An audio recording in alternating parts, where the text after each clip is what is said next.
In this video, I'm just going to go over the results of the election and not talk about my opinions as to why things turned out the way they did. I'll explain in a separate video why I think Kamala Harris underperformed in the swing states, which inevitably led to her losing the election. So this is just the results.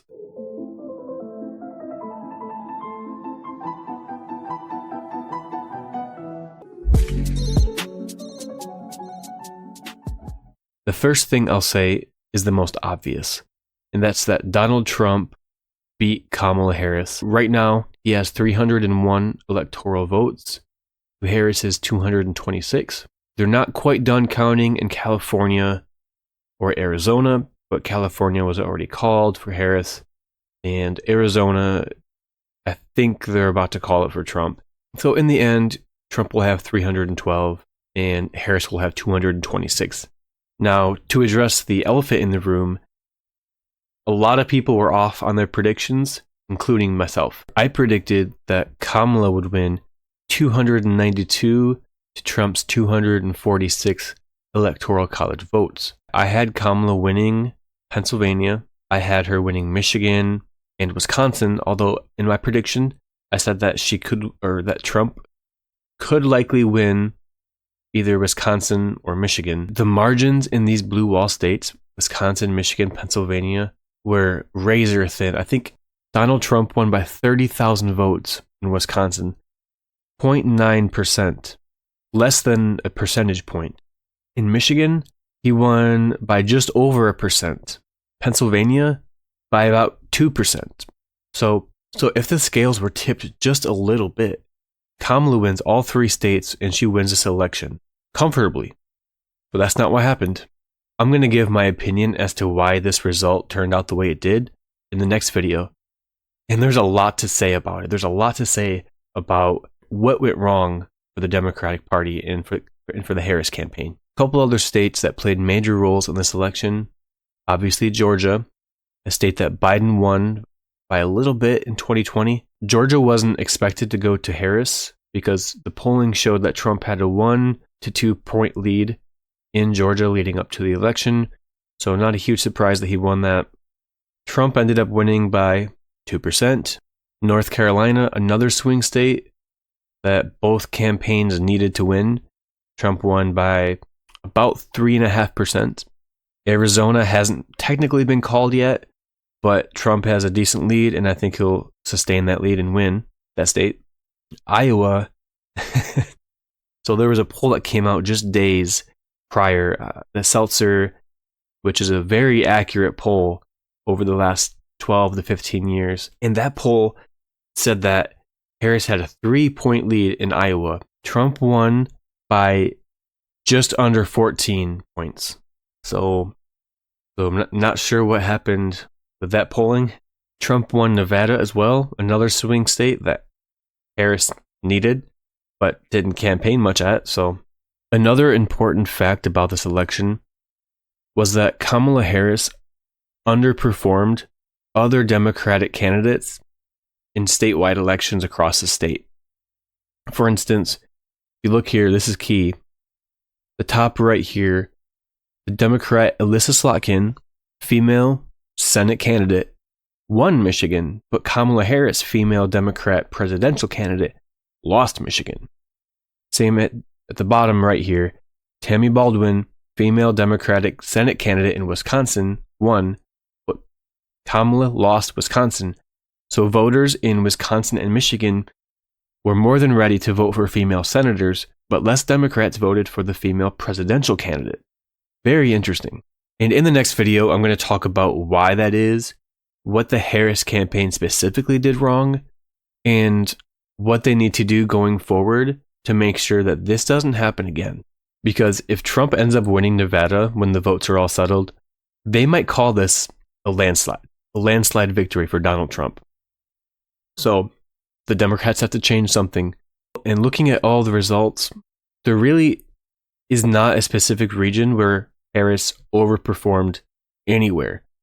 She virtually underperformed across the board in nearly every county that mattered, and specifically relative to other Democrats in statewide elections. I won't give this too much time, but looking at the third-party results, no one else picked up electoral votes, of course. Jill Stein with 685,000 votes, RFK Jr. with 664,000. So no third-party ticket received more than 0.5% of the votes, as compared to 2020, when Libertarian Jo Jorgensen won nearly 2 million votes, which was 1.2% of the national vote. In my opinion, I don't think the third-party candidates really swayed the outcome of this election very much. Another very shocking outcome is that Donald Trump might end up winning the popular vote, which was written off by nearly everybody because only one Republican presidential candidate has won the popular vote over the last 24 years, and that was George W. Even when Trump won in 2016, he still lost the popular vote by nearly 4 million votes. The reason the Democratic Party should be panicking right now, aside from the obvious fact that they just lost the presidential election, is the fact that they're about to lose the popular vote to a 34-time convicted felon, to someone who brags about sexually assaulting women, who just 2 years ago lost a civil case where he had to pay out several $1 million due to defamation to that sexual assault, someone who was best friends with Jeffrey Epstein, someone who incited an insurrection on our nation's capital to prevent the peaceful transfer of power. She lost the popular vote to the guy who, when he left office previously, refused to a peaceful transfer of power and still has yet to concede that loss in 2020. She lost to a guy who, when he left office, our economy was in complete shambles, of course due to the COVID global pandemic, but regardless, his last 8 months in office, we were in a recession, our economy was shut down, and the end result of the pandemic showed us that about 1 million Americans lost their lives to COVID. This is the guy that the Democrats just lost to. I don't know what the Democratic Party is going to do from here. And not to add salt to the wound, but again, the Democrats just lost to the guy who has 91 criminal charges, has 34 felony convictions because of a hush money cover-up to a porn star that he cheated on his wife with in 2016. This is public knowledge, and of course, you will never see these types of stories ever covered on Fox News or any right-wing outlet. They pretty much ignore it, and I expect the same thing to happen on left-wing media. If some major scandal happens to the presidential nominee on the Democratic side, chances are they're not going to cover a groundbreaking scandal in the same depths that Fox News certainly would. But it's just a fact that Donald Trump, in 2016, prior to the election, cheated on his wife Melania with porn star Stormy Daniels and used campaign funds to pay her as a hush money payment to cover up the story before the election. And the reason he was convicted of those felonies was because he committed business and tax fraud in that cover-up.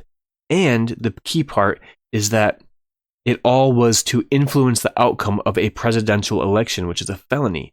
And I could go on and on and on about all of the ridiculous scandals that Donald Trump has found himself in that would have absolutely disqualified or prevented any other Republican or Democratic candidate from not just winning an election, but getting the nominee for their party. The scandals that surround Donald Trump would drown any other political candidate, which is why this is ever more embarrassing for the Democratic Party. And I think changes will be made. And in the next video, I'm going to talk about those changes, what needs to happen, and what I think will happen. Two very different things. Yeah, that's pretty much it. Yeah, thanks for watching.